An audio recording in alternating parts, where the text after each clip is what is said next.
Good evening, students. Today we are going to study our first chapter, Transport of Food and Minerals in Plants. So let's start the study. Students, food and minerals are transported in the plant with the help of transport system, and that system is called vesicular systems. And how food and waters are transported. So students, as we know that in the green plant, the food is prepared inside the leaves because leaves are green in color due to presence of the pigment. That pigment name is chlorophyll, and they use carbon dioxide gas, water, sunlight, and chlorophylls. So inside the leaves, they have small pores. Through small pores, they take carbon dioxide gas, and chlorophyll take sunlight, and water is absorbed by the roots, but roots do not prepare the food. So how this water is transported from roots to leaves? This is the question. How water is transported from roots to leaves? And food is prepared inside the leaves, and food is used by the every part of the plant. So how this food is transported to every part of the plants, green to non-green? How this food is transported to every part of the plant? So I already told you this food and water is transported by the which system? Transport system, and transport system of the plant is called vesicular system. So let's understand what is vesicular system. Okay, vesicular system is in the plant in plants. Vesicular system is consist of the main conducting tissue. As we know that tissue is the group of cells, and group of tissue form a special type of the system. So in the vesicular system there is conducting tissue, and there is conducting means which help in the conduction, which help in the transport. And in the vesicular system there is two type of tissue, xylem tissue and phloem tissue. So let's understand what is xylem tissue and what is phloem tissue. Xylem tissue is a tissue which help in the conduction of water. Phloem tissue is a tissue which help in the conduction of food. Okay, xylem tissue is a tissue. So xylem tissue is made up of different type of cells. Phloem tissue is also made up of different type of cells. Xylem tissue is responsible for conduction of water, and phloem tissue is responsible for conduction of food. And conduction of food, the term used is called translocation. Conduction and transport of the food is called translocations. So let's understand what is xylem tissue and what are its different cell, and what is phloem tissue and what are its different cell. Xylem tissue have four type of cells. Let's understand: tracheids, vessels, xylem fiber, xylem parenchyma. In these four, there is only one xylem parenchyma is living. All these three are dead.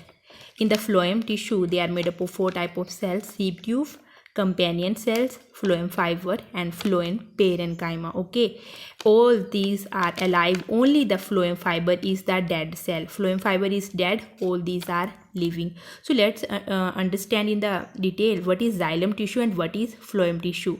Xylem tissue is a complex tissue. Complex tissue is a tissue which is made up of different type of cell. Simple tissue is a tissue which is made up of same type of cells.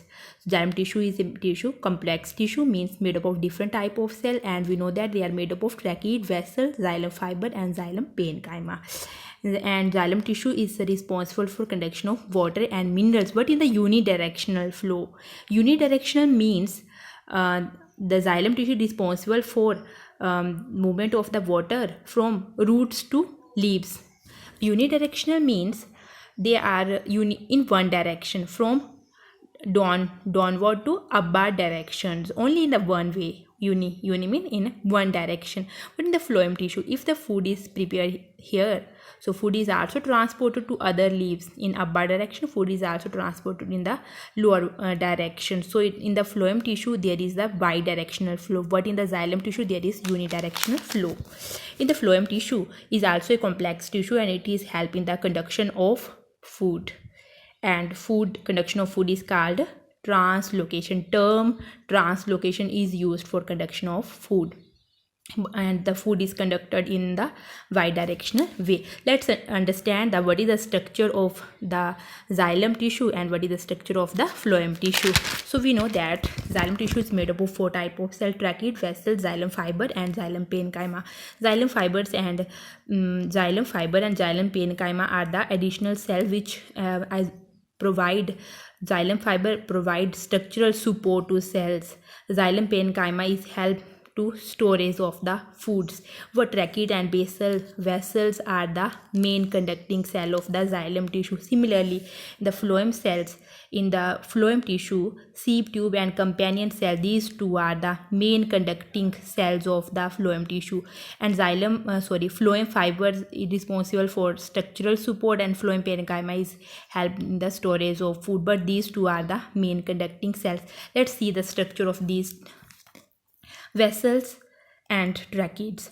Vessels are elongated cells, and tracheae are also elongated, but their end are tapered. They have so many large number of pits are present, but in the vessel small pits are present. Their cell wall is thick due to presence of the lignin. Their lumen is wide and their lumen is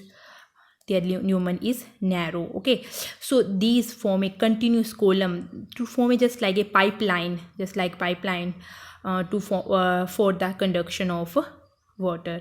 As similarly in the phloem tissue, seed tube and companion cells are the main conducting cell of the phloem tissue. Seed tube have dense cytoplasm, but they do not contain nucleus. But in the companion cells, they have prominent nucleus. They are lie adjacent to the seed tube, and they control the pressure of the seed tube.